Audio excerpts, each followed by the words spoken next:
Hi, my name is Alex. You can call me Al, and today we're going to be discussing all about starting stories. I have heard many fellow writers talk about how starting a new story can be a very exhausting and daunting task. So today we're going to look at 5 tips on how to start your stories and get the motivation you need to get going. Step number 1. Get organized. There are so many little details that you need to keep in mind when starting a story, and getting organized is the perfect jumping off point. Are you planning on plotting or pantsing? Are you going to be doing an outline? If so, you better get started with that. We'll talk about outlines on another day. Are you planning on handwriting your story, or are you going to be typing it? If so, are you going to use Scrivener? Are you going to use a Word document?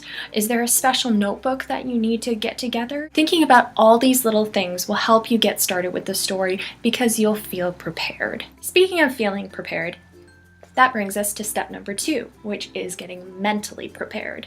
I often find that I can have large amounts of anxiety when starting a story, so you should prepare for that. Have breathing exercises or meditation exercises that you can do so that way you feel less overwhelmed when you're staring at a blank page. Another thing to do is to get in a healthy mindset. Understand that you're going to be facing many challenges during this writing process. But in the end, this writing process will be 100% worth it because you will have a story that you actually produced and can give out to the world.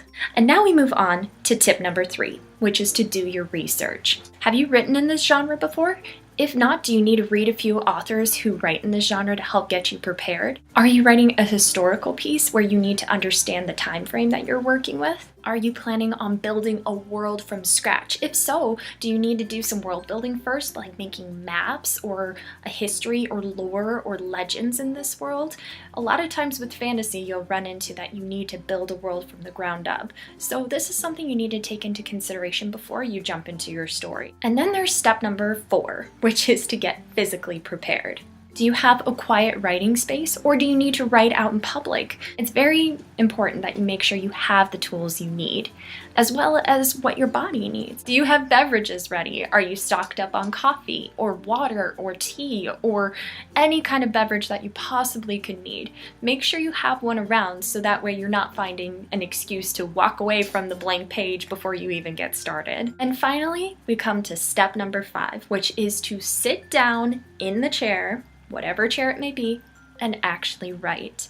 Put your fingers to the keyboard or get that pen in your hand and just start going. If you did the other steps, you should be ready and set to go, and you will have a great time writing. I really hope that you learned a lot and that you can go out and get lots and lots of words. Let me know if you have any questions or suggestions on topics that we can cover in the future.